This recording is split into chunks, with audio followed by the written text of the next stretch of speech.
now. Hello, everybody. This is Cover for the Guys. I'm Marquise, your host today. I got Nick with me. I got Terrence. And I got a special guest, Steve, today. How you doing today, Nick? Doing great, man. Glad to have our special guest. Thankful to have Steve on tonight. I hope y'all are doing good. Nice. How you doing today, Terrence? Yeah, I'm doing good. Just like Nick said, glad to have Steve on join us tonight. Hope he, is going to have a lot of fun tonight with us tonight. All right. And Steve, how you doing? Doing good, boys. How's the things? That's good. I'd like to give a shout out to all the dads. We got 2 dads in here, and then we got 2 fur dads in here. So hope Father's Day was good to everybody. Steve, you go ahead and provide the listeners with some background on you and everything. Yeah, we obviously you and I know each other from Twitter. There, we were following each other. You guys can find me there at ssfisher87. Me and my buddy Chris do a podcast called Ballhawks Podcast. You can find us there at ballhawks_pod. Other than that, like you said, husband first and foremost. 2 little babies. My oldest is just turning 5, just going into kindergarten this year. My youngest just turned 3 in March, and Terrence obviously knows this, having little ones that I heard about. It's busy, it's chaotic, and it is awesome. Every last piece of it is awesome. Definitely, for sure. I mean, like you said, being a parent is definitely, one of the biggest blessings that, you can never receive. And, every day in fatherhood is definitely, you learn something new in fatherhood every day. So I definitely vouch for you on that one for sure. I got a godson over there in North Carolina and a nephew. It's pretty dope. All right. So we got the news around the league this week, a little bit of last week. We got Mahomes and Brady on the Madden 22 cover. I don't really care about this cover. I'm going to say that. But if they could make sure they fix franchise mode, I'm going to love this map. We got Jamal Adams' payday with Seattle. I'm trying to figure out what's going to happen there. What do the Pats do with Stephon Gilmore? We got the Vikings. They signed Sheldon Richardson, defensive tackle, who's on the Browns. And then we also have Frank Clark gets arrested in California with the Uzi. Police saw an Uzi. And then we have Carl Nassib of the Raiders. He comes out that he's gay. What do you think about everything today, Nick? Yeah, I'll start out with the Carl Nassib news. That's the most recent. And, it is still LGBTQ Awareness Month. It's a huge thing. He said something that I thought was big. He said, he wishes that it wasn't something that was necessary. And we're trying to move towards where it isn't necessary, because in today's day and age, being a sport like the NFL that is considered so masculine and breaking the stereotypes that gay men can't be masculine. And then on top of that, just breaking the barriers of making it is normal. There's nothing wrong with your sexual orientation. It does take courage to do what he did. I'm glad to see, how much y'all remember when Michael Sam came out back in the day. There was a lot of, I don't know another way to put it, but mixed reviews when that was going on. So I'm glad to see the progress we've made as a country and as a society that, Carl Nassib's getting much more, respect than Michael Sam did, unfortunately, back in the day. And then on top of that, I cannot remember the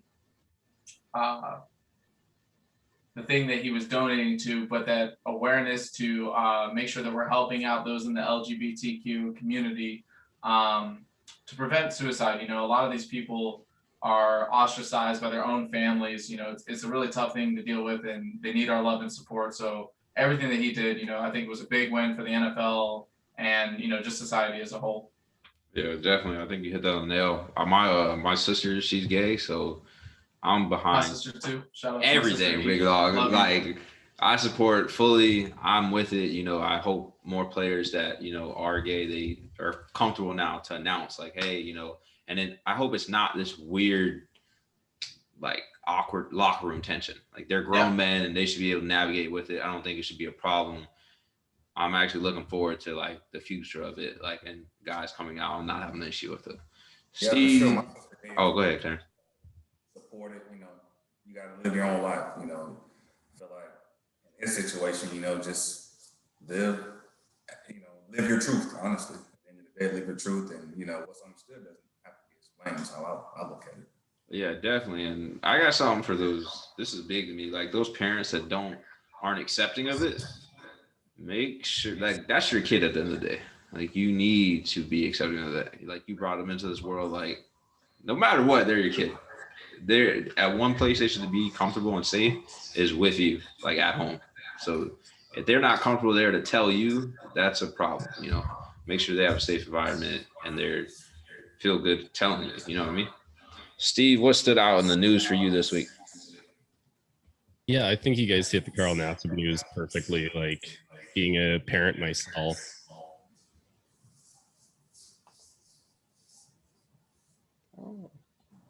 Oh, what do you say? Yeah, sorry, being a parent myself, I would hope that my kids, if either one of them is gay, that they feel comfortable coming to me as soon as they know, so that I can put the supports around them to be the best version of themselves. I don't really care. I just want them to be healthy. I want them to be happy, and the rest will take care of itself. So you guys hit the nail right on the head there.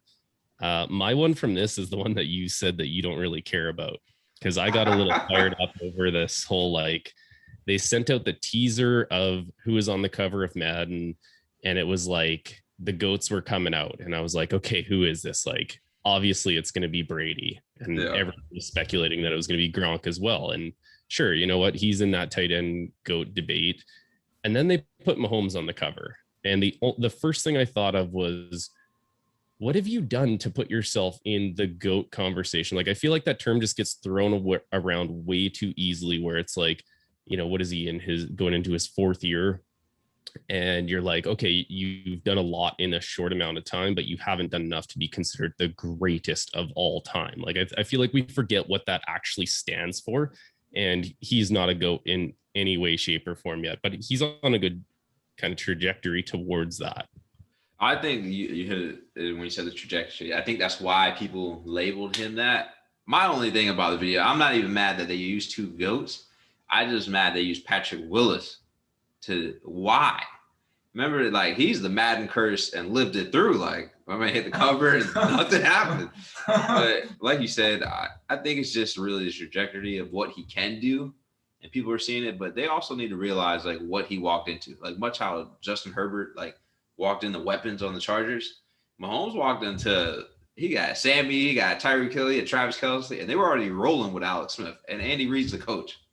So I feel like that needs to be, like, he does have flashes where you're like, you see him do something, you're like, man, it's crazy. Like, I think this is a perfect opportunity to plug my jersey. I'm rocking the Steph Curry today. What I think it is kind of like with Pat Mahomes. Steve, I'm just gonna let you know straight up, I hate you right now because you are right. I'm one of those people that super hypes Mahomes. I'll admit it, and it is premature. I agree with Marquise. Like you said, let's be honest, it's the trajectory. We see what is, barring any crazy injury, what he could be, 10 years from now. But yeah, absolutely. He has not done enough to become one of the people mentioned in the GOAT conversations. But what I think it is like Marquis said, they were rolling with Alex Smith, but just like the Warriors were rolling with Mark Jackson, once you put Steve Kerr in there and we're able to switch up and do a little bit extra with that offense, move someone like Andre Iguodala into like more of a point guard role and let Steph play off the ball, you saw there was a difference. So, and I think that's what we're seeing with Mahomes is more so, he's doing things that only someone like Aaron Rodgers has done before, but absolutely, he's not in the GOAT conversation yet. And I do think we need to pump the brakes a little bit. Yeah, I definitely agree with y'all. And then, like, just to throw something out there that I don't know if y'all thought about, but how about, was this some sort of shot at Aaron Rodgers at all? Like, man, season, and y'all like, oh, two GOATs on the cover. I mean, like you say, Pat Mahomes hasn't really done anything up to this point. I mean, obviously, like you said, the trajectory, we can see, the greatness. I wouldn't say nothing. MVP and Super Bowl. I think Terrence brought up a good point because I don't think you're trying Rodgers. Because I love Rodgers. Like, you guys know, I'm taking Rodgers over Brady, even though Rodgers made me regret that decision last year, like this past year. Yep. I think it's so much it's just the next generation. So like Madden has the putting two generations together. You know what I mean? Like, Bridging the gap, yeah. Yeah, That bridging could the be gap. what it is, but I mean, hey, that's a shot in the gut at Aaron Rodgers right there. Like, come on, man. That man just MVP season, he got to be feeling some kind of way. Yeah, definitely. How do you feel about the news going on around the league? What sticks out to you today? Cause So for me, what sticks out is the Jamal Adams situation, him holding out the contract. yeah, family issues too. Don't worry about it. He had a family thing going on too. Yeah, family thing going on too. But for me, at the end of the day, I think the Jets definitely won this trade. I mean, they gave up 2 first-rounders and a third for Jamal Adams. And then we're not even going to mention how much he wants to be paid. Well, the highest safety right now is what Justin Simmons getting paid, like $15 million. So Jamal Adams don't even want to be labeled as a safety. He wants to be labeled as like a linebacker because you got the guys that are getting paid at linebacker. And I feel like They put that man in the box a lot. yeah, the reason they won the trade, let's look at Seattle defense. Horrible. What they was getting them like 30 points a game, which is like the 3rd worst in the league. And then, you know, they gave up the 2 firsts and the 3rd because they were like, oh, Jamal Adams is the piece we're missing to get us to the championship. And at the end of the day, like I said, they were the 3rd worst defense, and he don't help in the passing game. We all know he's barbecue chicken in the passing. And at the end of the day, he's just not making much of a difference. Like, we know he's a ball hawk and stuff like that, but if you gave up all of those, you know, pieces, he's supposed to, like, you gave up things that you will only do for like a quarterback. Like, you're only giving up that much for a Tom Brady, Pat Mahomes, like a quarterback that's going to be like a culture change. Like, he was supposed to come in, change the culture of the defense, organizational type, you know, change. That's the type of player that they were saying he was. And then to come in and to not really make that much of a difference, you know, I feel like the Jets definitely won.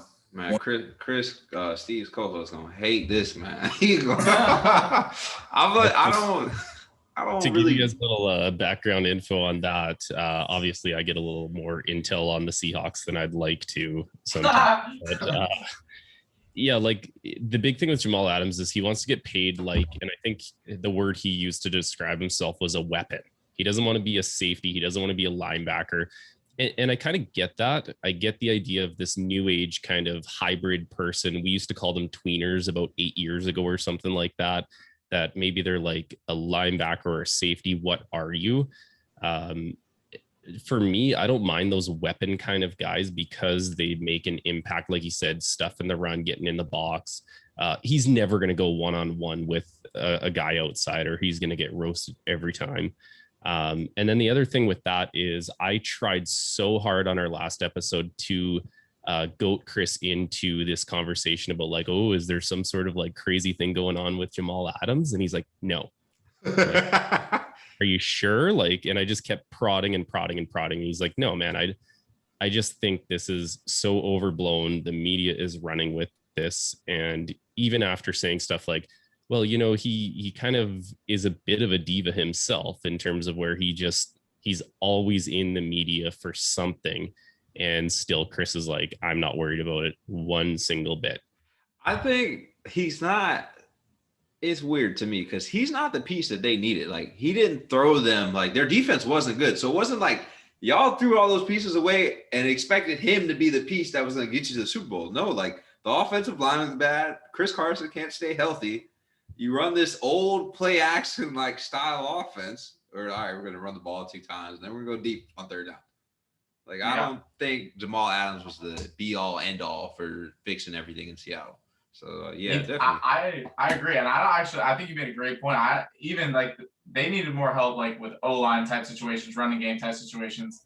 But even like their defense was, remember, start of the year, like I think it was 5 games in, they were like one of the worst defenses of all time. Like statistically, they were headed for the worst defense of all time. That's with Jamal Adams. A guy like him who's a jack of all trades is more so like a plug and play with the defense that's already solid, but might be missing one player at each level, right? And because he can do a little bit of everything. He can rush, he can cover a little bit in zone coverage. He's definitely a hard hitter. But for a team that needs everything on defense and is looking for like an all-star that can, like Steve said, go one-on-one outside, or is your premier pass rusher, Jamal Adams is a little bit of each, but he's not that guy for any of them, you know? That's why it's weird that they went out and did that. Because if you look at it, the Steelers got Mika Fitzpatrick from the Dolphins. Mika is electric on that defense. You know why? Because the pass rush is insane. And you're telling Mika, hey, ball hawk everything else, and you can slam somebody if they come towards you. He thrives. It's crazy when you see that. So I definitely agree with what everybody said. I got another thing that I want to talk about. The Frank Clark thing with him getting arrested for the Uzi in California. I don't know if you guys are know the California gun laws. They're probably the strictest out of any state across the country that we have. So it's honestly not his first run-in with getting arrested for a gun, unfortunately. He got arrested in March with another person. They found 2 firearms in the car in Kansas City. So I don't know if it's starting to look like repeated behavior at this point. I like him as an athlete. He does good when he's healthy. But I'm starting to look at it like Kansas City might let go of him for conduct detrimental to the team and save on having to pay him because he has a big contract. Their defense is bad, but you think if you save money from letting him go, maybe you can go axe the pass. Hey, we'll take Gilmore off you and we'll give you a pick. Imagine you pair Gilmore with Ladarius Sneed and then they trade it for Hughes from the Vikings. I don't think the Patriots would give them Gilmore, but just to add someone else on defense, if you let go of Clark, would be a big deal to me. So we got the AFC North this week. Steve, go ahead and give me your record predictions for everybody. Where do you think everybody's landing? Who's winning the division? Put me front center, hey? Yeah, I had to. Well, clearly Nick and I are going to disagree on this. And I think I messaged you earlier with his comments that were very highly inappropriate to the Ravens. Not only do I think they're going to be first in the AFC North, I don't just say that because I'm a Ravens fan. I say that because I think they're just the most complete team. We did a way too early win-loss projections, and you go big or go home. I have them going 13-4 for first place. I think Marquise lied to you. I'm going next. I'm gonna let you finish. I gotta go find that clip of I couldn't hear exactly what it was, but I thought it was those crappy Ravens or something like that. And I was like, okay. Wait a second. And I was, had to stop my workout, rewind it. And I was like, he didn't just say that, did he? After you guys asked me to come on the show and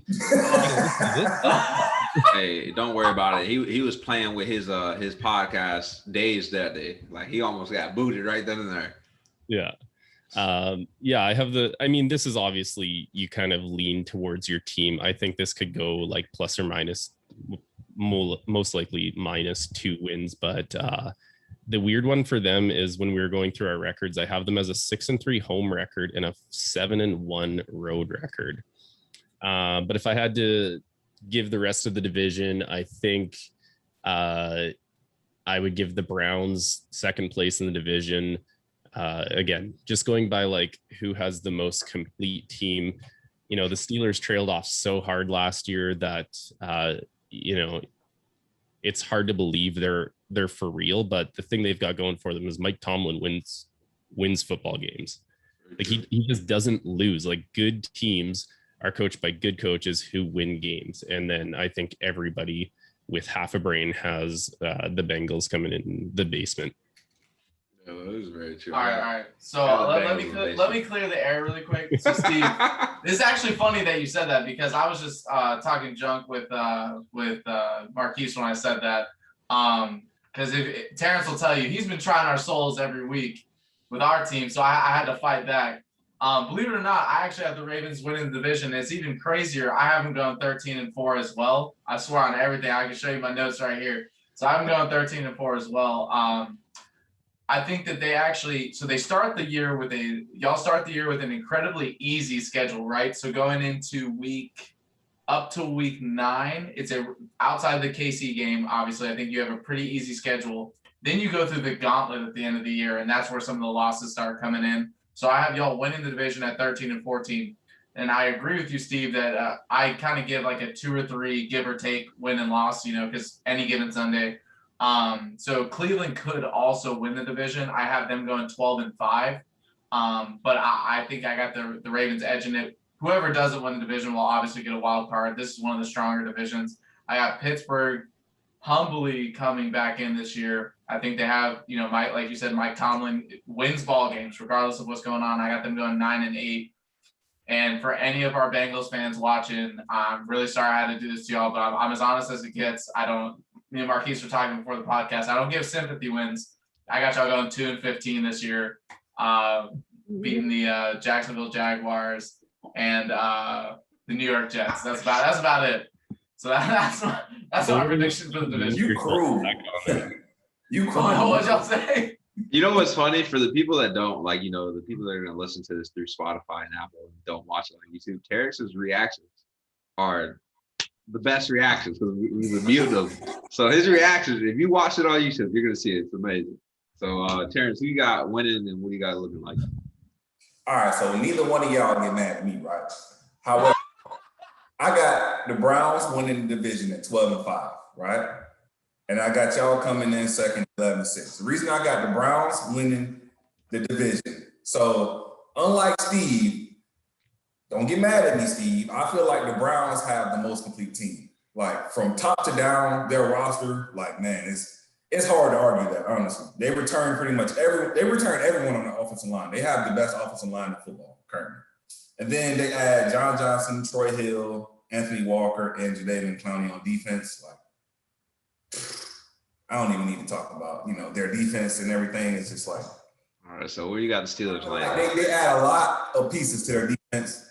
So the reason I have y'all, so y'all did add Sammy Watkins and Rashad Bateman to help out Lamar. But y'all did lose y'all top rusher in Matt Judon and Ngakwe. And then obviously, the thing with y'all is y'all get a lot of pressure, but not a lot of sacks. But, y'all did have the highest blitz percentage last year. And then I expect to see the same, honestly, more the same this year coming. Then I have Steelers coming in third. I actually have them coming in at 8-9. So I feel like they added Najee Harris, but I don't feel like they've done enough to help their run game, which has been horrible since pretty much, Le'Veon Bell hasn't been there. I mean, it hasn't been the same. And they have been relying on Big Ben a little bit too much. And, as he's getting older, he's not looking the same, honestly. And the Bengals, unlike Nick over here, I got them coming in at 6-11. I got them in a couple more games. Because offensively, they will be fun to watch, but their defense will obviously struggle. So, hey, I ain't gonna lie to you. Jesse Bates the only person I know on that defense. Listen. They let William Jackson go to the football team. Jesse Bates is the only person I know on that defense.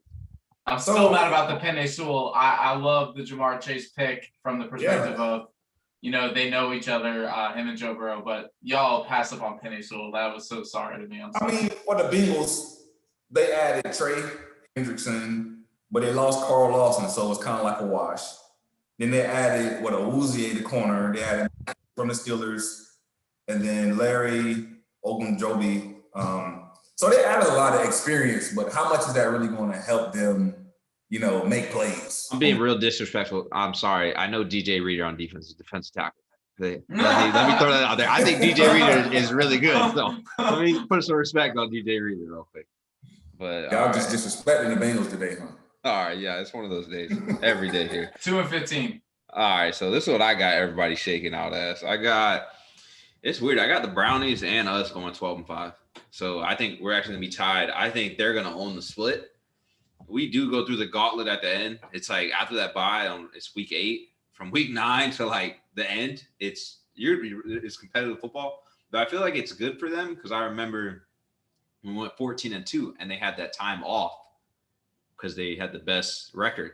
They didn't play for a while, and you could see it impacted those young guys. Like when they came back, they just weren't ready. So I feel like it's kind of good that they're gonna go through the gauntlet. Maybe the Brownies, they get the lead. I got the Steelers going 8-9. I don't think this year Tom is going to be able to pull them to be 500. It's going to be rough. Like there's no offensive line. Najee Harris, he could go off, and I still don't think it's going to work because Ben is still going to have to do some craziness on to get the ball out of his hand. And they let like Mike Hilton, he's on the Bengals now. So, they're still deep on defense. I'm not worried about their defense, just offensively. We have their who is it? Their right guard they let go of, Villanueva. We have him now, so he's not there. He's really good in the passing like attack for them. So that's going. I got the Bengals getting 5 games this year, 5 out of 12. So they're going 5-12. Like you guys said, them taking Chase is it's wild. I get it. You know, they're the one team that respected what their quarterback wanted. You know, Aaron Rodgers over there wanting everything, and it hasn't gotten it. The rookie comes in, hey, I want you to draft my favorite target from when I was at LSU, okay? Do you think he actually wanted them? Like he wanted his boy, and Jamar Chase is a freak, and I don't think that's a bad pick, like Nick said. But like, you look at that picture of his knee, and I've had an ACL myself. His knee is mangled. I think he wanted Penei Sewell, and I think he got Jamar Chase, and he was still okay with it. Like if I'm the quarterback, and I'm like, oh boy, like I've got 2 seconds to get rid of this ball. Well, they run slants the whole time. Like they said that he texted. Yeah, he texted Chase him the day before and said that he was going to be a Bengal. You're coming to us, yeah. So I actually I think he did want Jamar Chase, and I get it. You know, that's your boy. Like we've all played.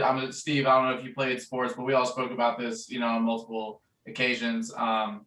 There's a different type of brotherhood playing sports, so I get wanting that, but it is wild to me. Like Aaron Rodgers has been begging for weapons for decades, or literally 2 decades now, and cannot get anything.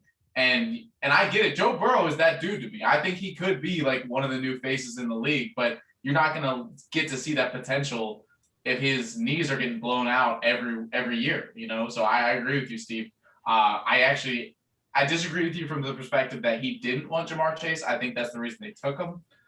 I hope it pans out. I hope they become like Brady and Randy Moss in 07, but you know, I don't that's gonna be rough. Want him. Like I don't think he said like I don't want Jamar Chase. I just think he is probably smart enough. Maybe he's not. Maybe he was pulling the cards for Jamar Chase, and you know, he got what Aaron Rodgers didn't. But look at what Aaron Rodgers has done with a stacked O-line. Like he's making nobody's look good. Oh, and yeah. he also happens to have Devontae Adams, but hey, you heard him. He liked throwing the ball to 17. I think it's weird because I don't think Burrow's that athletic like Herbert. Like people don't understand. Herbert is actually really athletic. Like if you watch him play at Oregon, he's like pretty athletic. Like he doesn't do it as much, but like he's actually really athletic. Joe's not that athletic. So you're gonna say the kid that got injured, he just tore his knee, like Steve said, and you're not gonna give him the left out. You're gonna be like, no, what guy? We're gonna get the receiver. We'll figure it out. You don't see him as much if he keep running with Chase Young like he did last year. You ain't gonna see much of him. And that's the thing. He's gonna see that Pittsburgh defense that is stacked on like the defensive line, like, and they blitz. In that division, and you got Myles Garrett, it is not healthy if I was the GM to be like, yeah, we're going to take Jamar Chase. I think Jamar Chase is going to do amazing, but I wouldn't have took him if I was the GM. I'm like, hey, we're taking Penei Sewell. You can stay over there and cry at Burrow all you want. You're going to thank me in like 2 years. Because Tyler Boyd is more than serviceable, and they got T. Higgins. Like, that's what's confusing. You just took T. Higgins last year. So, I don't know. That's weird to me. They're going to be fun to watch offensively, but their defense, I mean – and that offensive line, we're going to have to see something. Another thing is, you know, the Bengals made it clear. I think he averaged like 35 pass attempts a game. Like, they're going to air it out. You got to have protection. Yeah, so I just think it's they let him down a little bit. So we're going to maybe they know something we don't know. I mean, hopefully, bro. I hope they do well, but like, I'll let y'all know how I feel. They're within the house, so you know they're in the house. We're outside the house looking in. Maybe there is something going on there that we don't know. Hey, some come from somebody just said, "I hope they do well," and only gave them 2 games. Yeah. Hey, there's a difference between hope and realism. That's true. That GMs know just like a little more than your casual fan. I mean, minus Bill O'Brien, but you know, GMs the benefit of the doubt, saying like they probably have more information than we do as like armchair GMs. But I'm on the other side of the fence. I don't hope he does well. Like I hope he gets rocked all the time. Why would I want to see somebody in my own division just light the league up? Like be another Carson Palmer, get just hammered all the time and not do anything in your career, I would be more than happy with that. Hey, I ain't gonna lie. So he's keeping it real, but I don't even think with the defenses he's going to see, he's going to be able to do that much. Like he's going to, at times he's going to light it up, but not within the division. He's not going to light it up. I mean, you got to deal with the secondary of the Ravens, and then just the overall defense of the Browns, the pass rush of the Steelers. I mean, he's going to have a horrible time. You got to throw the ball 50, 60 times a game, man. You know they're not winning too many games if he's throwing the ball down. And they're veteran coaches. Like they're good defensive coaches. Like, yeah. What? Like, all right. Best of luck. Harbaugh, Tomlin. It's going to be a rough time. Yeah. So we already brought up, like, we're switching gears to the defenses anyway. I'm going to just run through them real quick and y'all let me know what you think. So the Steelers, they're the best defense in the division. I don't really care what anybody, the three of y'all got to say about this. I'm like, they're the best defense in the division. They just lost Hilton. They lost Bud. He's on the Titans, but he was injured, so they played without him. I got the Brownies coming in second, Steve. I don't got us, but I'll get there too. I got the Browns. They added everything they needed. At most, only other thing they could have added was maybe a middle linebacker. But they got Javion Clowney on the outside with Myles Garrett. They got Johnson in the secondary. And if Denzel Ward is healthy, he's like one of the faster corners. Like he's fast. Like you're not burning by him at all. Like except for probably Tyreek Hill. He's definitely still burning. But you got that. And then I got us third, like Terrence alluded to earlier. We lost two of our pass rushers, even though Yannick, I can't say his last name. He didn't really get any sacks for us. I think we overpaid with Judon. I love him. I think he's a great fit. He's a good cog to have, but I think we got sucked because we didn't have anybody. We didn't really have the money, so we just tagged him. We're like, hey, you're getting tagged. So we got that. Bengals dead last. William Jackson's on the football team. They got Mike Hilton, but you're dead last. I hope DJ Reader does good, but that's it. What you got it looking like, Steve? Yeah, like I'm not here to pump my team up when I don't think they are. I agree. I think you hit it exactly. I think Cleveland is just slightly better than us just because of that pass rush question. Like we don't know what it looks like. Week 5, this could be a whole different conversation, but until you prove stuff, you can't really say like we're the best. I agree. The Steelers, top to bottom, they've got a strong front seven. They're getting a bunch of guys back, even though they lost Bud Dupree. They've got big guys in the back that can make plays all over the field. The Ravens, the big question is going to be if those young kids can get after it, because we know that we've got some good run stuffers. We've got the best cornerback duo in the league. I don't care what you say. Well, that's documented. They're the best. You ain't got to argue it. There's a lot of heat on that, whether they are or whether they aren't. But and yeah, the Bengals are clearly in last. Like there's just a whole lot of nothing going on there, which is kind of crazy because when you think about even 5 years ago, like they had a solid defense full of like a bunch of just playmakers and difference makers, and it just fell apart. Like I don't know if that's like a coaching cultural kind of change where we're going to be like a run and gun offensive team, but they look so sad on defense, and I love it. Well, they had the issue of where, like, remember they were like competitive for a couple of years, like with Chad and Carson Palmer and the defense, like they were just competitive, and then they just cliff dive from competitive. Like they had Andy Dalton and AJ for a little bit, and then it just nosedive. And I was like, it's weird because I remember seeing that, like, and I'm like, okay, they've always been kind of there. Like the Browns were the team, like, oh, you're horrible, stay over there. And then you just watch the Bengals just boom, and it's weird. Like I don't know if they'll be able to rebound like with what they're doing now. What do you guys looking like, Nick? My bad. Nah, you good. I actually don't think that it was like actually a while that they were always good, right? Like they never became great because Marvin Lewis, I think it was like 9 or 10 years straight they made the playoffs and didn't get a single playoff win. They went directly from the Carson Palmer era directly into the Andy Dalton era with some solid teams, solid offenses, solid defenses. And I don't know where to chalk it up, whether it was defense or the talent that they had in their team or the coaching, but they could never get over that hump. That 1 year when Vontaze Burfict killed Antonio Brown, they had that game in the bag and then put old boy in field goal range and lost the game. That was the one that they had. But to get to the defenses, I'm gonna go, and maybe I'm just doing this kind of like how we do in OT, just to give a different take. I'm gonna go with Cleveland taking the stand this year to take the jump. So the reason why I'm taking Cleveland is because I think everyone looks at how much Pittsburgh's offense overachieved, and don't get me wrong, Pittsburgh's defense is one of the best in the NFL. I'm not saying that they're not, but I think the defense overachieved a little bit as well. We saw how weak their schedule was all year. They played some pretty weak offenses. For instance, they could say things like, "Oh, we had to play Deshaun Watson," but Bill O'Brien decimated the offensive line and obviously got rid of Deshaun's best receiver. I think they kind of overachieved a little bit from the defensive perspective, while Pittsburgh lost some pieces on defense, and all Cleveland did was get better. We keep talking about the Jadeveon Clowney thing. It's not a question of talent. It's a question of, is he going to be healthy? Same thing with Denzel Ward. You already touched on it. One of the better cornerbacks in the league. If he's healthy, that defense is going to look ridiculous. So I got them number one. I do have Pittsburgh number two. So I'm not going to be a hater about it. I definitely think they're right there, and they could be number one. And the only reason why I have, and I think we all agree that Baltimore is lagging a little bit, is just because the pass rush is a little suspect. And we saw that in today's day and age, pass rush might actually be more important than coverage. And y'all have the best, in my opinion, undoubtedly the best pass coverage in the game. I mean, in terms of a 1 and 2 defensive back combination with Humphrey and Peterson, I mean, that is ridiculous. So, and then we're not even going to talk about Cincinnati. I mean, they're not even worth mentioning. So I think people forget that it's not like it's Marlon Humphreys and Marcus Peters. Like, it's the duo.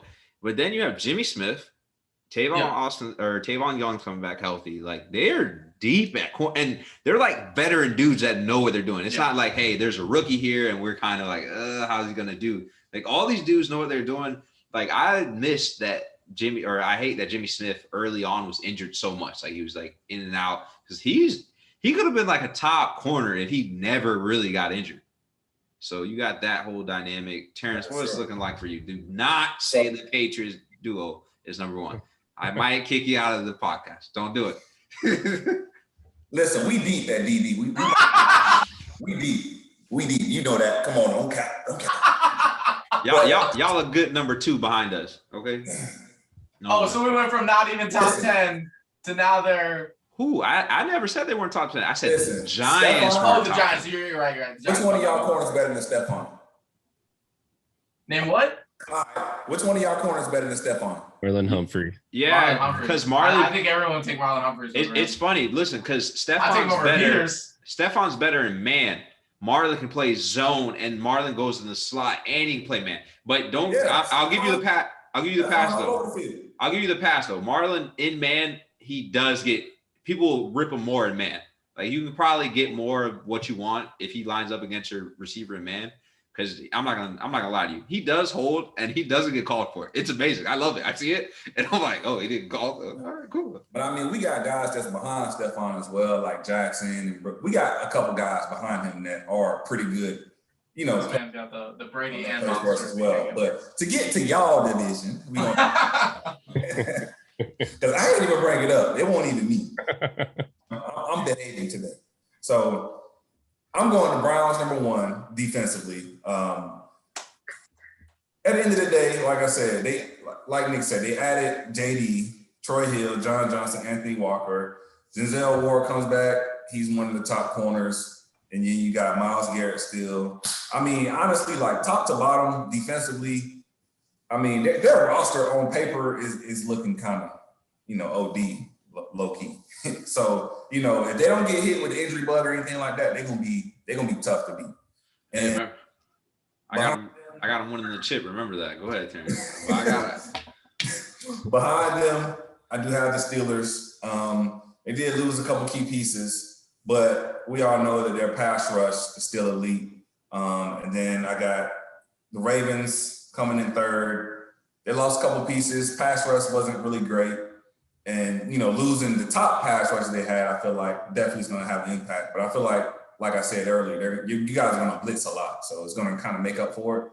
And then the Bengals, they're still last. They added a little bit of experience, but I don't feel like they added enough that's going to make they're going to be difference makers. I feel like they just added some experience, but didn't add difference makers to their defense. So I think the big thing that people don't take into account when they're ranking defense is like when I was thinking about this coming on here, I had a really hard time ranking the difference between the Ravens, Steelers, and Browns. Like those three, if the Steelers were first, Ravens second, Browns third, or any combination of those top three, I would not be surprised. But I think the thing we tend to kind of overlook is how good Baltimore and Cleveland are on offense in terms of possessing the ball, so that their defense does not have to be on the field for like 40 minutes a game. The best thing you can do for your defense is just run the ball, control the clock, and you don't expose them, you don't tire them out. So for me, I could put the Steelers down lower because I don't think they're going to possess the ball with that. But again, any combination of those three would not surprise me. I think the sure thing is obviously the Bengals in last. Nick was talking about like the last time they won a playoff game, or like they went to 9 or 10 in a row. Did you guys see that thing talking about the last time the Bengals won a playoff game? The internet wasn't even close to being discovered yet. It was 1991 and the internet came out. Sison was the quarterback, right? What's crazy about them is that I remember a game that they actually I was wondering if they were going to win it. AJ McCarron stepped in. I don't know if Andy was out, and they were playing Pitt. They almost beat Pitt. He missed AJ Green, I think, in the corner. It slightly missed him. They almost sent Pitt packing that year, and I was like, damn. And it was a good game. I'm shocked AJ McCarron didn't pan out after that, because he was balling in that that moment. So I don't know. It would be. I think we all got the same general idea of the defenses. The Steelers defense, the Browns still got to prove it, with all the additions. But the Steelers are the top defense in the league. Even losing, you got to think they lost Bud and Devin, but they played without them. They didn't lose them, week 12. Them dudes were early losses, and them boys just still rolled out. But much to Steve said, keeping your defense out there too long, I think this is probably going to be the year where it shows it might be a problem for them. Tomlin's a great coach, but just keeping those guys out there, hey, you got to sit there and go up and down the field the whole time, and the offense is probably going to turn the ball over. So that is a big issue. I'm going to go to the biggest concerns with each team. So I'm gonna name the team, and then y'all tell me the concern. So Terrence, what's the concern with the Browns? Honestly, it was tough to even come up with a concern for me. But honestly, I'm high on the Browns this year, but for me, I feel like the biggest concern for them, now they got OBJ coming back, is Mayfield not forcing the ball to OBJ. So we all know how OBJ can get if he's not getting the ball, he's not playing well, fighting with the kicking nets, losing to the kicking nets. And, just being a total diva. So if he can change his mindset and be a team player, I feel like, and, doesn't get all in Baker's ear, and Baker doesn't feel like, I need to force feed OBJ the ball.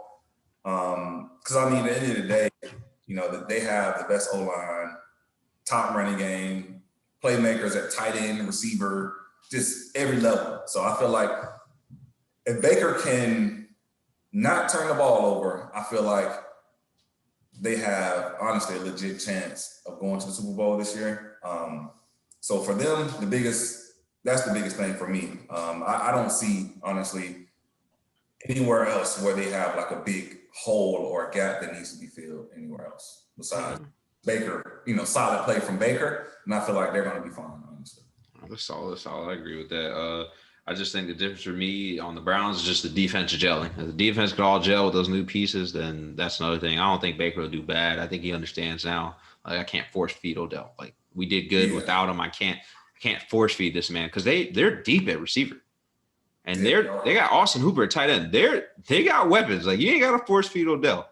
So that is a good point, like he said. Exactly. They did. They managed to. He's not leaving. He's not getting traded.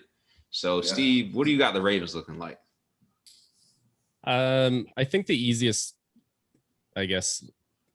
spot to point out for the Ravens' biggest concern is that pass rush. We already talked about that, but I'm more concerned about that offensive line gelling together. I feel like offensive line gets crapped on a little bit here with like there's sort of an afterthought, but it's such a huge part of football.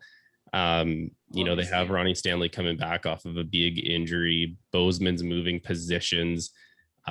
You might have a rookie playing one of the guards. You just brought in Zeitler. You also brought in Villanueva. Maybe Tyree Phillips takes that spot. There's just so many questions. I like the outlook of it. There's a lot of good pieces there. But again, it's going back to, what does it look like? You haven't done anything yet. You don't know what that chemistry is like. And if Lamar Jackson has time, give him the MVP again, man. Yeah, that's a solid point. I just, like you said, with the offensive line, like the pass rush is a scary thing to think about, but like they're historically good on defense. So I have more faith in them figuring that out. Like you alluded to, the offensive line is kind of a scary thing because there's so many new pieces.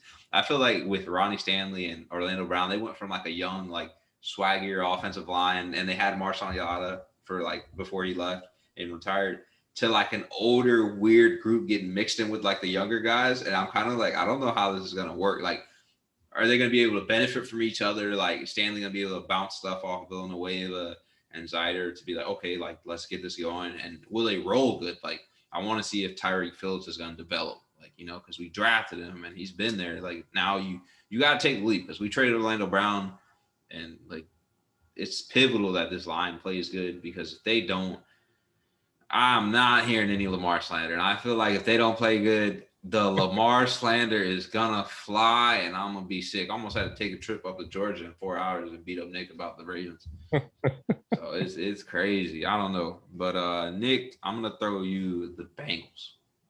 Biggest concern with them. All right. So you gave me the easiest and hardest one at the same time, because it's easiest because I could say anything and be right. It's the hardest because picking one. But I'll pick the layup here. It's keeping Joe Burrow healthy, because I hate to do this to the Bengals fans, but the only thing good going for them is what you have at quarterback. So it's no surprise to anybody. I hate that it is this way, but the quarterback is the shining moment of any team. So the fact that you have your guy, I think we can all agree Joe Burrow could be a generational talent. And the fact that you didn't really do much to get protection for him is going to be a concern. It's going to be really hard to see how they are planning to protect him when you had him throwing so much last year. I get it. You got Jamar Chase, you have Higgins, you have weapons to throw to, and it sounds great in theory, but if he's getting blasted every single play, and then on top of that, Steve, you made a great point with defenses, talking about the offense controlling the tempo and saving your defense. Well, what about defenses getting stops and kind of giving some relief for the offense? There's not much for Joe Burrow to look forward to. I know he thinks his boy's coming and it's going to look great, but at the end of the day, I really don't see a way that they can keep him healthy long term if they're going to throw that many times. Definitely. Fun fact, actually, this might be like a hot take or a hot like spill real quick. Joe Mixon would be a top 5 running back if they had offensive line. I'm gonna let you know that man is a dog. Agreed. If you and Steve, I agree with Steve. I've said it all since day one of this podcast. I'm a huge believer in offensive line. We saw it in the 90s with the Cowboys. The Cowboys, everyone loves to talk about everybody else, but they were winning chips because of the offensive line. Emmitt Smith is going down as one of the GOAT running backs because of the offensive line. So I believe in it 100%. And this offense is going to get a rude awakening next year. Yeah, but definitely. I guess I'll do, Steelers, since they're the only team left. There's only 4 teams. I don't like the Steelers. I got a friend named Blake. I talk so much trash to him about the Steelers. They're horrible. They're not horrible. I just wish they were horrible. That's my smack for them. The big concern with them is Big Ben. I think Big Ben, he's more or less going to be a Hall of Famer. But you just had this man throw the ball so much last year. And if Najee Harris doesn't get rolling, like you need him to get rolling. But if he doesn't, Ben's throwing the ball like 30, 40 times again. And I just don't think that's beneficial. And I think another concern that people aren't thinking about is the cap issues that they might inherit here soon. They got to pay TJ Watt, who's arguably one of the best outside linebackers at getting to the quarterback and just all over the field. they have to pay him. They got to pay Mika Fitzpatrick. Like, you got to figure out if you're going to bring back Juju. You still got to address the quarterback issue in the room. I feel like they're going to have to make some hard decisions this year or going into the offseason next year. And I wouldn't be surprised if maybe they move someone on defense. I don't know who it would be. Like, I don't know which piece, you would bargain. That way you can get draft capital back or get offensive talent back on the other side, Maybe I don't even know. You can't. Like, who would you pick on the defense to stay so long to, Steve, on the Steelers? Someone to get rid of on the Steelers? Yeah, for like a draft capital to get back or a player, to help the offense. I mean, I would look probably to like premium positions. So, maybe a Joe Hayden where he's coming off like bigger seasons where, yeah, it would probably hurt to lose your number one corner. I think people are going to find out who Cam Sutton is this year. If you don't know him, that he's scary. So not looking forward to that. I hope I'm wrong on it for sure. You could also move someone, one of those big boys up front to a team who needs to like stop the run and stop the bleeding. So do they want to get rid of a Cam Hayward? Probably not, because that's kind of like that nastiness on that defense. But, you got to, if you want something back, you got to give something up in return. So I just think there's Minka, there's Devin Bush, and there's TJ Watt. Anyone else, get rid of, if you were to get rid of someone. But I don't think they're going to have that big of cap issues. Once Ben is gone, that frees up a ton of money, and we forget how much he is raking in. And they have some young people. Yeah, TJ Watt's going to get some money. Devin Bush will as well. Minka will as well. You can be creative in how you front load or end load or, spread it out. Maybe use those voidable years we've been hearing about, that mythical creature. I don't know. I feel like that's a Patriot thing that came about because for so many years it was like, the Patriots would just release somebody and there would seem like seemingly no ramifications for, okay, we just get rid of them. No cap issues, no nothing. And we just grab somebody else. Hey, but if you look at us, you want to talk about us. We do this great thing where it's called, we get rid of these guys before they hit the cliff. So that's what we do. That's all I'm gonna say. Quick question though, Keith, since you had the Steelers. What's up? I feel like the Steelers O-line were just made better by Le'Veon's run style? Or do you think they haven't really been that good, but Le'Veon, just his patience in the hole was the difference to make them seem like they were better than they actually were? No, I think that the line was better at that point. Not great. I think they were better. They were all playing good together, and they had Villanueva, so they had another piece. They're like a veteran offensive line, at that point, and Le'Veon was super dynamic. Like, I think they're expecting Najee Harris to be that, and that line is not what it was when Le'Veon got that line. You know what I'm saying? It wasn't the best in football. Like, don't get me wrong, he didn't have a Zeke offensive line, but he had a better than middle of the pack offensive line. Like, if I had to guess, that offensive line was probably ranked better than 15th. They were probably somewhere up in above 15 or maybe at 16. And I don't think that line is at that point now to have a rookie. I think Najee Harris is special, but you're going to have to be as dynamic as Le'Veon Bell at that point. I think they're going to try to give him that same type of role because they say his hands, he didn't have to really catch the ball too much at Bama, but they say he has very natural hands. And he says the same thing. Like, he doesn't understand, what it is, people that think that he can't catch the ball, but I feel like they're going to try to do the same, try to play around him like they did Le'Veon, to give him a lot of touches, running the ball, screens. But if the line ain't like how it was, it ain't going to, like, I don't think it's going to work. Yeah. Because they're going to say, like, is he all pro Le'Veon Bell at his prime coming, and Najee Harris coming into the league as that? You know what I'm saying? Like, I mean, they're the same type of players if you look at it, like, athletic-wise, like, they're not the fastest. But, they're pretty shifty. They can make guys miss. I mean, they're the same type of players. They can catch the ball at the backfield. You're saying prime Le'Veon. This is what I'm saying. I'm saying prime Le'Veon that was getting the Pro Bowls, that was helping the Steelers win. That's going to be Najee Harris. I mean, I ain't going to say that's going to be him this year. Okay, then there we go. We got the answer. He got the potential. He got the potential. What you think, Steve? I think we forget how good that Steelers O line in that like 2016 kind of range was. Marquise said like maybe 15th, like middle of the pack. Without actually going back and looking up stats, I think they were probably maybe even top 5. Like you had Pouncey in his prime. Oh yeah, exactly. I forgot. DeCastro, who was just coming up, and he was a mauler. They had Marcus Gilbert on the outside. Villanueva was a tower on the other side. And then they had Ramon Foster.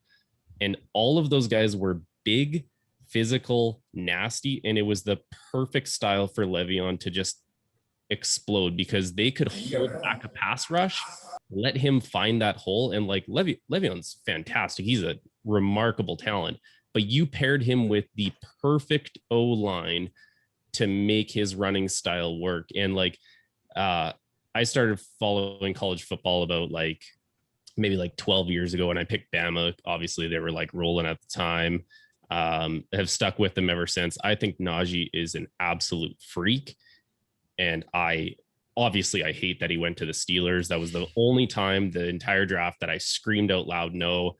But I just think like, as good as you are, if you don't have room or time to work, you're going to get stuffed in the backfield. Like, look at Barry Sanders, man. Like that dude had to start running from 5 yards back all the time. Hey, like as good as he was and as many yards as he got, doesn't he hold the record for like the most tackles for a loss? Because he would get the ball and he's like, what do I do with this? There's like 5 dudes on me right now. Where do I go? And he would just make magic happen. Like I think he might be the best running back to ever play the game if he had even a competent O-line. And that's where I think Najee is going to just like get blown up, unfortunately. You said it best.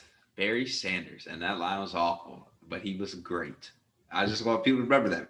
Barry Sanders, people talk about Emmett all the time. Barry Sanders and Eric Dickerson, I feel like they don't get enough respect.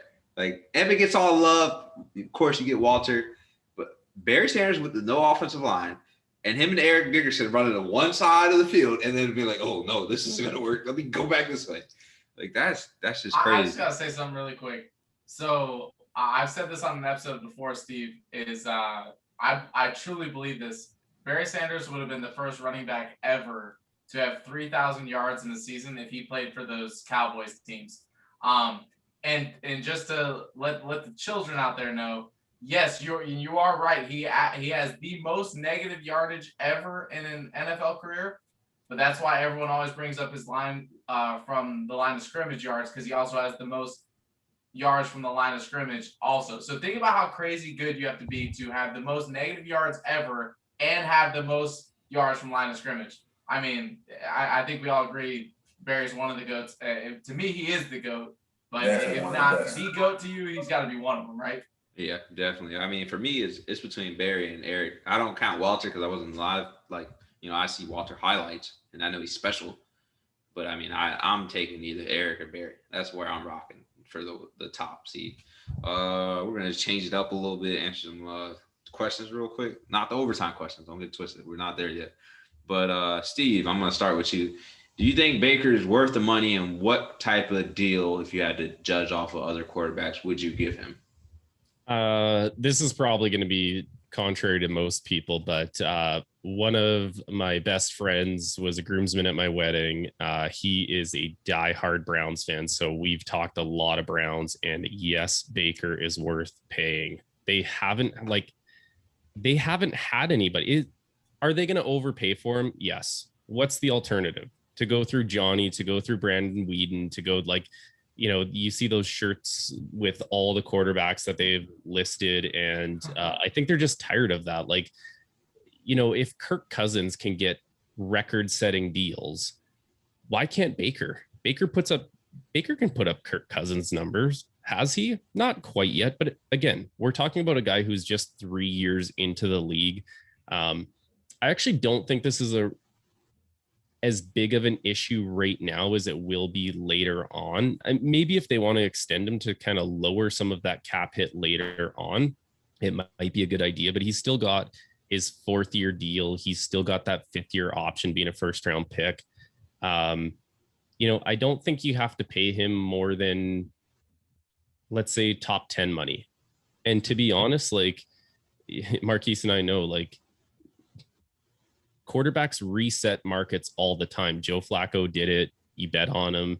So maybe they want to do it earlier so they can pay him a little less to save in the future and maybe spread that out through some of his rookie years. But I think he is worth paying it. He is the reason that team is so just, they're relevant again. Like his attitude, everything about that dude is like leadership. Everything about him is like nastiness. We don't care what you think. We're going to come show you. And let's be realistic. They went into Pittsburgh last year, smashed the Steelers, like smashed them harder than I've ever seen a team get beat in the playoffs. And I was just loving that. And if you guys remember the Chiefs game, that's a 50-50 shot of winning that game and taking out the Chiefs. Like it all starts with the quarterback. You have a relevant one. Don't let that dude go no matter what. I'm paying him top 10 money. And by the end of his contract, that's going to be a team friendly looking contract. They had Chad Henne hit that run for like 10 yards. That's why, right? Yeah. So now that they're at Jadeveon Clowney, I'm betting on Jadeveon Clowney derails Chad Henne if that happens. So we don't got to worry about that again. I think the only thing that you brought up, Steve, I don't know for me personally where I would pay him, but like you said, he is the reason why Dog Pound is Dog Pound. Like his whole attitude and demeanor, and I feel like the same way Dak got his money, it might be the reason Baker is going to get his money. But if Baker gets his money, that means Lamar is getting a ridiculous deal. Because I feel like if Baker doesn't win this year, right, that might be the only reason they don't have to bust the bank with Baker. But if Baker somehow slides in and even gets to the Super Bowl, he's going to get that Jared Goff type of money where they're like, oh, well, you got us to the Super Bowl here. So, but isn't that what you want? Isn't that a good problem to have? Like if your guy takes you to the Super Bowl, aren't you more than happy paying him that he finally showed he could get over that hump and get you there? I think that used to be the dynamic, but then since what happened with Goff and the Rams, it scares you to do that, I think now. Because Goff did it, and then it kind of was like, you played really great when you got Sean McVay, and then you just cliff dive. So what is going on now? And I feel like, I don't think Baker would take that type of cliff dive, but I feel like that would, the Browns historically have been bad. So I don't think they would want to overspend, and Baker does that cliff dive, and then they're, all right, we got all these pieces. Now we got to reset everything to figure out how we're going to get the quarterback. Because then he's definitely going to have to prove it this year, though. He's definitely going to have to prove it. So I definitely think he does, have to prove this year that he is the engine of that team, and what keeps them driving. So, to your point, I feel like, he definitely does. Like he has a good year. They're going to bring out the bank for him, but like Steve said, you're not going to pay him, Patrick Mahomes or that money. But at the end of the day, like, you went through RG3, you went through. There's a list. There's a list of guys who keep going number one, and it's just not panning out for you. And you finally got one that's competent, one that can actually, keep the offense together, move the ball, score, all of that. So I feel like they're going to. I'm not sure, like you said, what they're going to pay him, but I feel like it's important to come in for sure. You're right, Terrence. So I don't know when RG3 was a Brown, but you had it. You said that. I get what you're saying. I was gonna let it. I get what you're saying. Wait. Go. I was gonna let it ride. I'm like, I'm like, thank you. He was on Washington, but what I was gonna say is, I actually think Marquise and Steve, y'all make great points. Both of y'all make great points because one, it's a good problem to have when you're trying to figure out if you're gonna pay. Steve, I don't know how familiar you are with my takes on Matt Ryan, but we've been overpaying that dude since day one. So if you're going to overpay someone like Baker, I'll give Baker this. He's more athletic, has a stronger arm. Yes, he's undersized. We all know he's listed at 6 foot. It's probably more like 5'10", 5'11". My thing is with Baker is he's a gamer. I like people that are gamers. And what I mean by that is they're not scared of the moment. They're not scared to throw it in there. Brett Favre had for a while the most touchdowns. He also had the most interceptions. Why? Because he wasn't scared to throw the football. And with an arsenal of weapons like Baker has, it's worthy of spending that type of money. We saw what happened with Kirk Cousins when he had Stephon Diggs, Adam Thielen. They were willing to pay him that type of money. They had a good offensive line. They had Rudolph at tight end. I think he's better than I really believe he's better than Kirk Cousins. So we went. So listen, hear me out, Marquise. I see your face, but we went about the year before last season. He had like an interception. I think it was every week of the year post week 5. I could be wrong on that, but it was like every week post week 5 he had an interception. This last season he went 9 weeks straight without a turnover in the game. So if you can take one step like that just by a coaching change, by adding Stefanski to the mix, I truly believe, and obviously the jury is out on whether it's not he's trying to force the ball to OBJ. In this game, if you don't have one of the top guys, having a guy that's not going to turn the ball over constantly is just as good if your team is up to par like that, and obviously the Browns are. So I think he should get probably top 10 money, and more so for the fact that he's got the potential to take a team. He's driving a Lamborghini, and if he can do it, take it to the promised land. Hey, listen, y'all ain't gonna keep disrespecting me like I don't know my ball. I'm just letting y'all know that they've been through the ringer. Bro, RG3 played for the Browns. He played for them in 2016. He did? Yeah. He did play, but I thought we were talking about like starting out money. There you go. We're talking about gambling on a quarterback. I don't think the Browns are gambling on RG3. I'm just telling y'all how much they've been through the ringer. We all know how his career has been, So yeah, the type of quarterbacks that they've had, in the past, So I'm just, I know my ball. Going back to the Jeff Garcia days, bro. That was a little cousin animosity. That boy looked it up. He said, "Hold on." He said, "I want respect." As soon as he said he was a Brown, I was like, "Yeah, I can't." I totally forgot that he was a Brown. It was just like, I think people forget about it because it was that long lineage of like one after another, and it was like, when are we going to get our dude? And like Baker is the dude now. He runs. That's my point. Yeah, like everything runs through that guy now. Like his interception percentage went down last year. His completion percentage went up. Yeah. His QBR went up last year. Like Terrence hit it perfectly. He still has to prove himself. Like he has to take that team. But last year was like that first big step of him actually taking that team somewhere. They've been to the playoffs before, but now they won that first game against a heated division rival. Everyone said that we're 11-0, or we're going to be the perfect team. They took them out.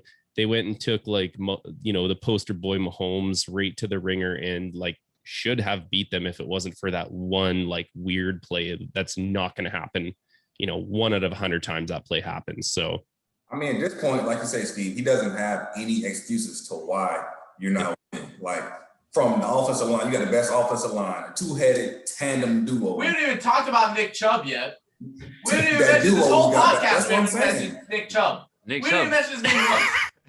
Bro, you got that duo in the backfield. I apologize on behalf of Cover 4 with the guys to Nick Chubb if you ever watch this episode.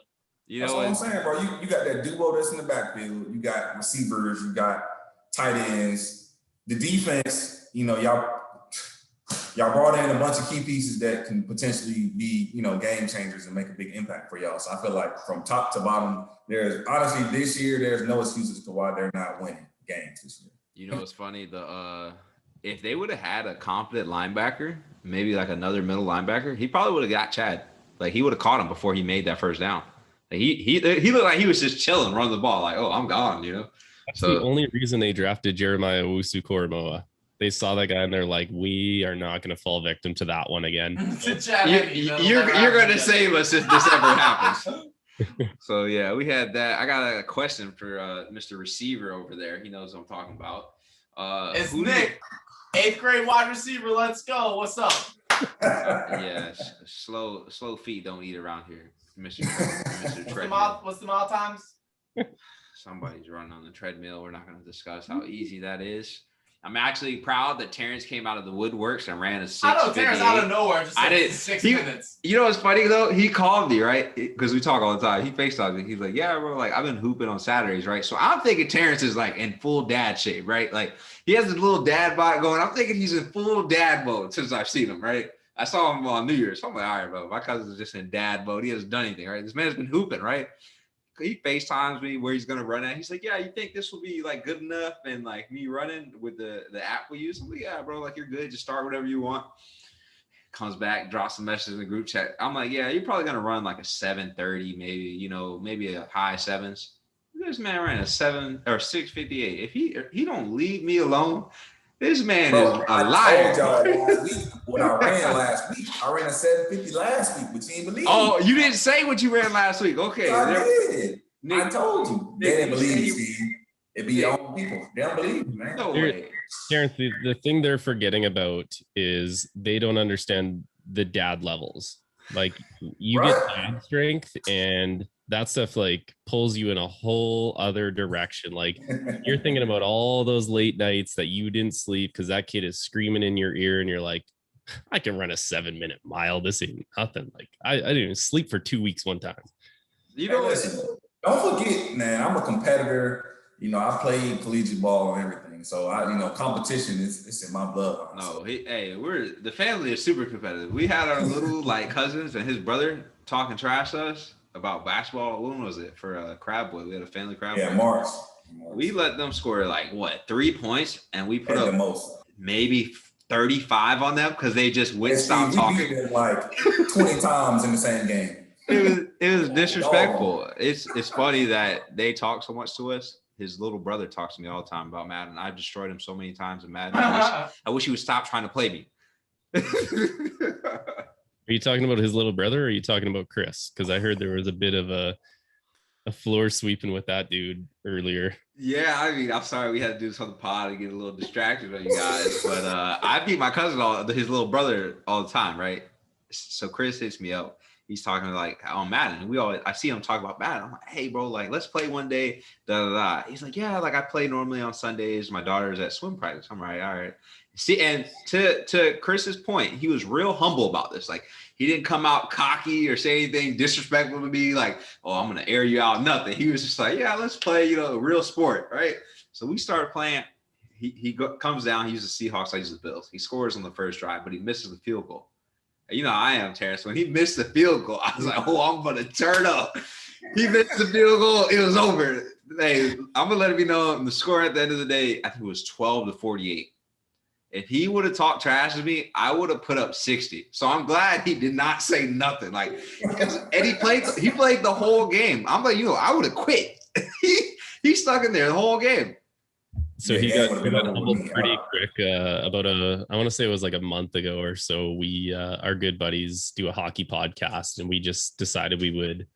I actually called him out on the podcast when it was like combine time, saying, could you beat Rich Eisen's time?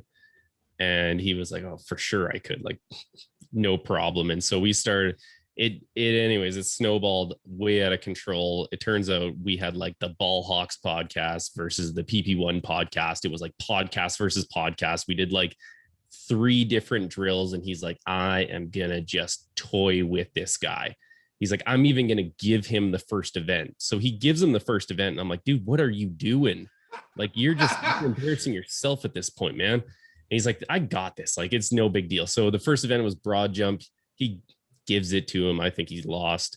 3-cone drill, he beats him by a little bit, and then just gets the floor swept with him in the 40. And I was like, see, this is why you don't talk that up, because you get humbled pretty quickly with that. So I think he learned his lesson not to talk too much trash, because he doesn't have to eat that humble pie. Oh, he definitely did. My cousin knows, like, if someone says they want to play me a Madden, I'm coming with the pressure for sure. Like, and if you talk to me, just like you get it going, I'm like, oh, okay. Like, I know I got to beat you now, but don't worry. I know I beat Chris bad, but Chris, I've gotten humbled on Madden online. Trust me, there's been moments I done got humbled, so it's okay. But just to keep everything rolling, cuz who do you think will hit the Gertie week 1 in the Bengals versus the Vikings matchup? That's not even a question, honestly. Justin Jefferson, who finna guard him? For one, that man finna be. I would have paid to see you get up and do it. Like you had actually scored a touchdown. I would pay to see you get up and do it. Hey, don't let it fool you. Terrence actually got some real quick feet. That man really was elite in college. So we got that question out the way. Nick, this one's for you. How do you think the Ravens offense will be? Did it drastically improve or did it not? Is it stagnant? What do you think, Nick? I hate to put it to you like this. It's not that I think they improved marginally. I don't think it was enough to take it to the next level. I think, obviously adding Sammy Watkins gives you a little bit. I mean, Marquise, you can give me that face all you want, but y'all should have been the ones. I hate to say it, y'all should have been the ones to give up something for Julio. At the end of the day, that would have been something that would have really, really changed the game for you. We saw what Anquan Bolden did for Joe Flacco. Lamar Jackson deserved something like that. Let me get I hate to say it to you, but I think y'all will be better on offense, but it's not the improvement that you need to win the Super Bowl. Wait. All right, time out. Red flag. I'm going to let Steve get you after, but I'm going to get you first because I know Steve's going to come next. First of all, the Anquan Bolden offense was way different, okay? They needed it was different, but what I'm saying is the plug and play of taking Anquan from Arizona and proving that he is a number one wide receiver, putting him into the Baltimore Ravens offense, and you're talking about something even better with Julio, we're not going to get it twisted, would have put y'all over the top. Lamar Jackson's haters' biggest argument is the fact that he folds under pressure, which he does not, but he doesn't get any help. Julio would have been the difference. This man took a poop and then went out there and beat the Browns. Anyway, let me have you attend this barbecue real quick, Nick. You want. What is Villanueva? Is that the difference? No. The offensive line to me is not any different. I wish they would have been able to keep Brown, honestly, and maybe bring in another one of those vets like they already did. Like I wanted them to keep Orlando Brown a lot. I knew the dynamic, and they're a great organization, so they weren't going to hold him hostage. So I respect it. He does want to play left tackle. He could probably play left tackle, so it's not. He played left tackle last year for us, right? So there's that. He went and upgraded. He went from Willie Snead as one of his reliable targets. Don't get it wrong. Willie Snead's not bad, but Willie Snead was his reliable target. Yeah. Sammy Watkins is drastically better than Willie Snead. I'm going to let you know. If Sammy Watkins is healthy, I'm taking him 100 times over Willie Snead, okay? That was like the fourth option on Kansas City, and that's now your best receiver. All right, well, wait, let's not be disrespectful. He was a third option. The only people ahead of him was Tyreek Hill and Travis Kelce. Keep attending the barbecue really quick with me. I don't know. Anyway, Mecole Hardman had an argument, but we got Rashard Bateman. We can go there if you want. No, Rashard Bateman is good. I said y'all got better. But it is. Do you think that's I want you to be honest with me. Do you think third option at best, Sammy Watkins and Bateman are enough to compete with someone like a Kansas City who have Tyreek Hill and Travis Kelce, someone like Tennessee who now has AJ Brown and Julio Jones? So no, we can keep going. No, like you said, this receiving course. I still think they should have swung big on some of the receivers that they've missed. Look at what Tampa Bay has. Do you think that receiving core is anywhere near the same galaxy as what Tampa Bay has? Listen. It doesn't have to be because how we play on offense, right? I wish over the years, they missed out on Hop because the Texans weren't going to trade them in the AFC, right? If they could have got one of these receivers, even Juju would have been a compliment because he's a possession receiver that's physical. He doesn't really drop the ball. We run the ball. We're a run-heavy offense. Julio would have did great in our offense, I think, because he run blocks perfectly, right? He would have worked, but there was no way the Ravens were going to eat his cap. Rashard Bateman and Sammy are an upgrade than what we had because now Marquise Brown you're not asking him to be the number one receiver and beat people on the outside when he's 5'8", and he only beats people with his speed. Now you're telling him, go destroy whoever's their slot corner, and we're going to have Rashard Bateman and Sammy on the outside. He's going to torch whoever lines up with him. You're going to put a linebacker on him? But my problem with the Ravens offense isn't what they are from a scheme perspective. We all know the option is something that they have been able to perfect in the NFL, something that we thought we would never see outside of the 60s. We thought we would see it with Mike Vick. Obviously, that didn't work out. Lamar Jackson's the first person that has been able to perfect that. But my problem is that you're playing in a division with both Cleveland and Pittsburgh, who have the weapons necessary to contain what Lamar Jackson can do. I believe in Lamar as a passer. He's 4-1 against Cleveland, but Okay, well, we said with all the weapons that they added, I believe in Lamar as a passer. I also believe that he needs weapons to succeed. Look at what I've said since day one of this podcast about Matt Ryan. Imagine if you plugged Lamar into an offense like that. If he had an Njoku, if he had a Hooper, if he had a Landry, if he had an OBJ, these are the teams that he's going to have to play against, okay? I agree. Sammy Watkins is an upgrade. Bateman is an upgrade. Obviously, y'all at tight end are solid. I'm not saying that it's a bad offense. I think y'all will improve. Y'all have potential for Super Bowl aspirations. I don't think you did enough to get. So you're saying they should have swung for the homer? You should have swung for the homer. All right, what cool. do you Steve, lose? get him. Steve, get him. Steve, your turn. Get him. Take over. I think you guys are both actually right, believe it or not. I got to take a tiny bit of a middle ground here.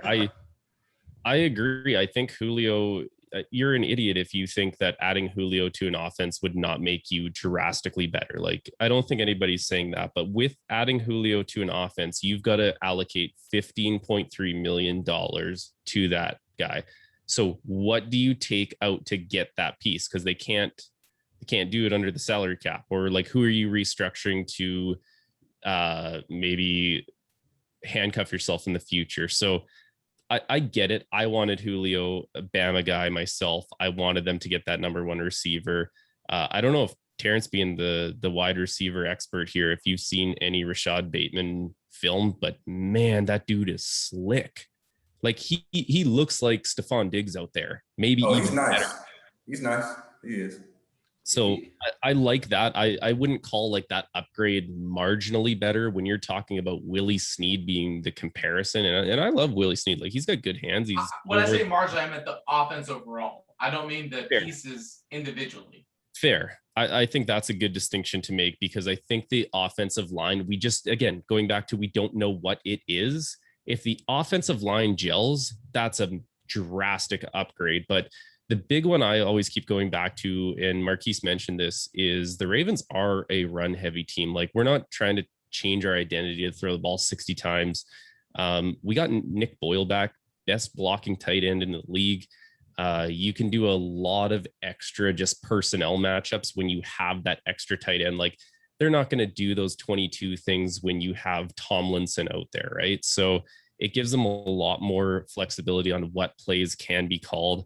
And I just like the complementary of what those three wide receivers are, right? You've got Hollywood, who's the burner. You don't have to ask him to be that everything guy.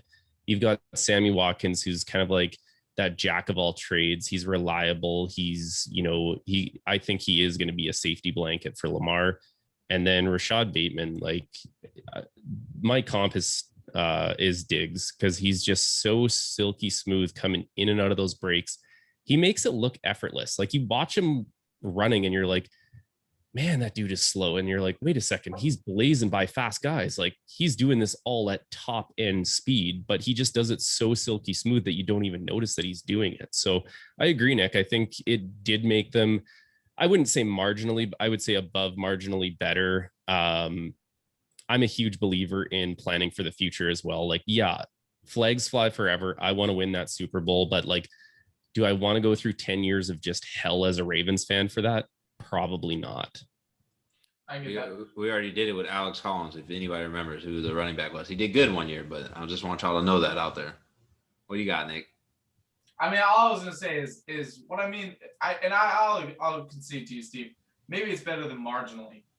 My thing with the Ravens is that y'all are so close to a Super Bowl. Like, you're right on the cusp. I just don't think you did enough to get to the Super Bowl. Yeah, this door. Especially with let's face it, you're in the division. I hate to say it, we called him baby goat at the beginning, but like, your biggest comp is Patrick Mahomes every year, and the fact that you have to go against that offense, I hate that that's what you have to go up against, but it's just the truth. I don't know if that was enough to get over that hump. Yeah, I mean, as a Ravens fan, I'm gonna be honest, the door is closing, bro. Like, it's not gonna be open forever. Even with all the young talent that we got, we went 14-2. We went 11 and something last year. Like, the door is not just going to stay open. Like, it's closing, it's dwindling. I think what I would like more than getting a big receiver, if they can go snag maybe Zach Ertz or another tight end. No, because if you look at, I'm not saying I disagree. Oh, no. If you look at how Lamar did with the tight ends, with Hayden Hurst, he had Nick Boyle and he had Andrews. That I feel like is going to be better. It's going to be more beneficial to him with the receivers he already has. So if you can go get, maybe Atlanta doesn't want Hurts anymore because he got Pitts, or you can get Zach Ertz, who's a great pass catcher. You can add another tight end. I'd buy that, but they're gonna have the ball, and that's the issue. You let those pass rushers go on defense, that the offense has to roll on all cylinders now. Because, like you said, we play in a tough side with the AFC. You got Josh Allen, Mahomes, even Baker. These quarterbacks buy time. Justin Herbert, not getting to them is asking way too much of these corners. They're great, but you're asking way too much at that point. So yeah, it's going to be a tough ask. I got a question for you, Steve, and then we're hitting overtime. What could Marcus Peters and Fruit Punch get better at as corners? Fruit Punch, Marlon Humphreys, for those of you that don't know. I think picking and choosing when they want to use that fruit punch. I was just scrolling Twitter earlier before I jumped on, and I think it was Pro Football Focus was posting the AJ Brown clip where he caught it in the middle and then he just manhandled 4 Ravens. I think it was Marcus Peters first, and Humphrey took a swing, and then he just walked PQ into the end zone. And when you go back, I was like, man, did he actually just ragdoll those dudes? And partially, yes, he's a man child, but he also Peters takes that swipe at it. Humphrey takes that swipe at it. And it's knowing when to pick and choose those times to do that punch. But it's hard to pick something that you get better at. I think you were talking about it earlier, and Humphrey plays outside. He plays in the slot. He led the team in tackles. When do you ever hear about a corner leading the team in tackles? He's going the opposite of what Tramon Williams was. Tramon would see somebody coming up. He's like, no, I'm out. No, thanks. Yeah, that is very true. I like you alluded to when they missed the fruit punch. I think someone I noticed on our team that misses tackles because he goes for the fumble or something is Patrick Queen. Patrick Queen's good, but I've seen Patrick Queen go to force a fumble and miss the tackle. Or he'll tackle too high because he wants to rip the ball at the same time, and he just missed the tackle. And Patrick Queen's great. So it's just, I think that definitely is something maybe they could try to clean up a little bit more. And Marcus Peters ain't the best tackler in the world. So I get why he's trying to fruit punch everything, because you got a better chance of running through him than Marlon Humphreys. Marlon Humphreys is probably going to ankle bite you before he lets you just maul him over. There's a reason why Tramon played in the league for so long. Every time running back came downfield, he was like, do I want to take a year off my career? No, thanks. Good. Cutting grass. That's fair. All right, so we got the favorite segment by the audience, overtime questions. I'm going to start with, we'll go Nick answers first, then Terrence. Steve, you got to go last. I feel like you're going to know the answers to these. All right, so Nick, starting off, first question. I had 3,000 yard seasons consecutively for the Ravens from 2007 to 2009. Who am I? Your answers are Mark Clayton, Anquan Bolden, Derek Mason, or Todd Heap. 3 1,000-yard seasons? Yep. From 2007 to 2009. Give me the options one more time. You got Mark Clayton, Anquan Bolden, Derek Mason, or Todd Heap. I'm going to go Todd Heap. All right. Nick's going Todd. Who you got, Terrence? I'll say the same thing, too. You're going Todd? Yeah. We can go the same this week. That's fine. All right. Who you got, Steve? Mark Clayton. Mark Clayton. Clayton. Damn it. All right. I'm going to let y'all know none of y'all are right. I'm actually upset that Mason? none of y'all got this Mason?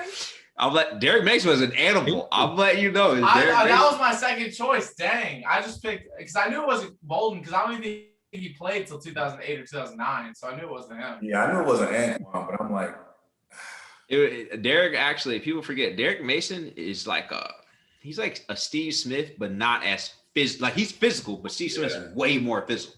Yeah. So he was like that type of receiver in a run-centric offense. We got to turn up, man. We got to turn up. Yeah, don't let Steve beat you. I got another 3 questions for us. I figured maybe Steve's gonna get it right, or something was gonna happen there. So I have 49 career sacks. Who am I? Your options are Nick, TJ Watt, Myles Garrett, Forrest Buckner, or Jamal Adams. Who you got, Nick? I'm gonna go TJ Watt. TJ Watt. Nick's going TJ. Who you got, Terrence? You said you got T.J. Watt, Myles Garrett, DeForest Buckner, or Jamal Adams? I'm gonna go Dude. DeForest Buckner. All right, DeForest Buckner. All right, who you got, Steve? Who did Nick pick? Nick I went think T.J. Watt. Ooh, my first reaction was Buckner, but I'm gonna make this just a little interesting. I'm gonna say You can pick the same answer though. Yeah, you picked the same answer. let's get a little crazy here. Who is the Browns winning it? Myles Myles Garrett? Garrett, yeah. I'll take Garrett. All right. I'm letting you guys know Steve, with his marginal Ravens answer, was right. It was T.J. Watt with 49.5 or T.J. Watt, 49 and a half. It was Nick. It was Nick. Oh, yeah. Oh, Oh, you trying to throw shade at me? I was. Yeah. You Take did. that one to the bank, Brody. Wow. Oh, I was already that here sucks, celebrating. doesn't it? It's funny because that was the only right answer you got so far, and we still got more questions. But anyway, I'm the only one with the right one. You've only asked two. Let's go.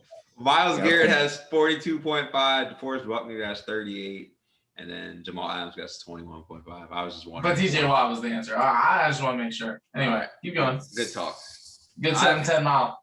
I've had beat me in basketball. Anyway, I've had 2 or more interceptions since I came into the National Football League. Who am I? Am I Marcus Peters, Ed Reed, Pac-Man, Adam Jones, or Joe Hayden? Who you got, Nick? You said 2 or more like every season? Yep. Yo, I might be opening up with the wild one. I'm gonna go with Adam Pac-Man Jones because I know he came out hot, then had that whole situation with legal troubles and all that. I think it might have been Adam Pac-Man Jones. All right. Who you got, Terrence? You said You got Marcus Peters, Ed Reed, Pac-Man Jones, and then Joe Hayden.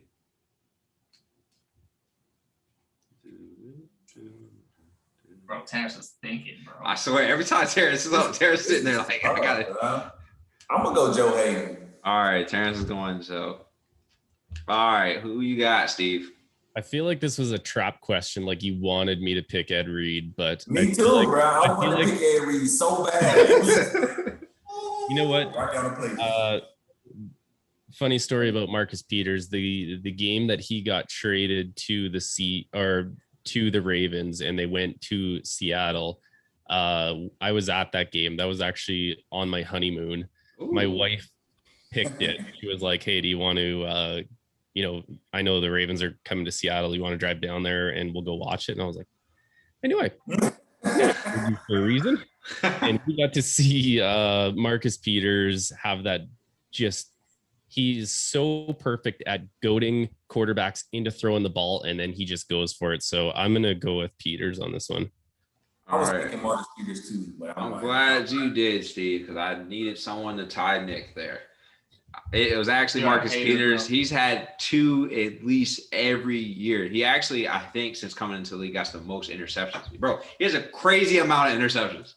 It's insane. I was gonna say Marcus Peters too, but I was like, Ed Reed had 1 year in 2005 where he only got 1, or else it would have been a tie. Ed had a lot, but I think that might have been the year he might have had an injury because he only played 10 games that season. Yeah, you was baiting us into that one because as soon as I heard Ed Reed, I was like, oh, that's the answer. Yeah, that was definitely a bait. So since you can't participate in this, Terrence, actually you can because this is a tiebreaker. I might still get the answer. You might get the answer, and then I got to think of another quick question. So none of you guys can pick the same answer for this one, okay? Oh, dang. All right. This is the tiebreaker, and maybe puts Terrence back in the talking bracket. Who knows? I won Defensive Player of the Year in 2011. Am I J.J. Watt, Luke Kuechly? I don't know how to say his name. I'm sorry, Luke. Ray Lewis, James Harrison, or Terrell Suggs? Who you got, Nick? J.J. Watt. All right. Who you got, Terrence? That's what I was gonna say too. What was the other choices? You got Terrell Suggs, Luke Kuechly, James Harrison, and Ray Are you Lewis. talking about Kuechly? Luke Kuechly? Yeah. Panthers? Yeah. You are disrespectful. I said sorry. I said sorry. This man was a legend. I didn't even know who you're talking about. Luke Kuechly, bro. Yeah, Kuechly, there you go. You might want to take Luke Kuechly. It might have been him. Who you got, Nick or Terrence? I'm only going Luke Kuechly because I'm in Carolina, but I think. All right, so Terrence is there. All right, Steve, it's all on you. Who you going? Let's go, baby. Coming from the ball hard university, Terrell Suggs, Defensive Player of the Year 2011. There's no way he ever won it. Did he win it? So we got Steve with Terrell. I can't believe y'all let this man come on y'all podcast and beat y'all. I'm just letting you know. I didn't think he It ever was won it. Terrell Suggs. Because listen to this. There was a time period on this Baltimore defense where it was bouncing back and forth of who got Defensive Player of the Year. Ed got it, Ray got it, and Terrell got it. That's wild. And y'all let this man come on y'all podcast and beat y'all. Look, I don't remember that. I really don't remember that. I'll be straight Terrence, up. you went goose egg this week after losing last week. This is a shame. Don't it? It does. So congratulations, Steve. You're the first guest to come on here and actually win. We've only had two, but Right. you know. Well, I mean, I've never won. We do a segment as well, and I've never won that. So I'll take this for a dub, boys. Hey, he did let me know. Steve did say he was coming hard for these questions, and I was like, all right, I got to stomp him so one of the boys can try to rebound here. Man, you guys let me down. So that's all we got today. We're gonna close it out with Steve leading us with we do this word of the day. So if you got a word of the day or advice of the day, you know, Steve's a teacher, so I'm sure you got something juicy for us. Yeah, I guess my big thing for advice of the day, or just something to live by that I always try to hammer home to my students, is no matter who you are, no matter what you are, what you want to be, where you came from, the big thing I try to get across to them is I want you to be happy and I want you to be healthy. So if you can strive for happiness and healthiness in all facets of your life, that's the golden ticket, man. Exactly. Appreciate that, Steve. I couldn't agree more with that. You know, that's why we're doing the whole mile challenge, you know, promoting some health. And somehow treadmill Nick keeps winning. But I'm letting you know, me and Nick me and Terrence are going to have pride. Smarter, not harder, baby. Team smarter, not harder. You know what's funny? Like, quick caveat of this. My buddy from the Army, he knows like something's up. He's like, why are you running so slow? Because like, if we're running next to each other, I can run faster. You know, Terrence, like if you see someone, you can be like, oh, let me go. It's so hard to run by yourself because I can't judge. I ain't got nobody to be like, oh, let me catch this guy. I've already admitted, you know, it's so the easiest part about the treadmill is not being inside. That's really you can set the pace. It's setting the pace and being like, okay, I can turn my mind off and I know what I'm gonna run now. Well, anyway, so we'll have to stay tuned for next week to see how the boys do. Appreciate Steve for stopping by with us. I love the Lamar Jackson jersey, the Ray Lewis book. I even like the Joe Flacco. Man got me a Super Bowl, you know, guys. We don't like any of Terrence jerseys besides the Moss when he was on the Vikings. We don't like Nick's bed scene he got going on, but we like the Warriors jersey. And we hope you guys have a good night. Thank you for tuning in. Appreciate it.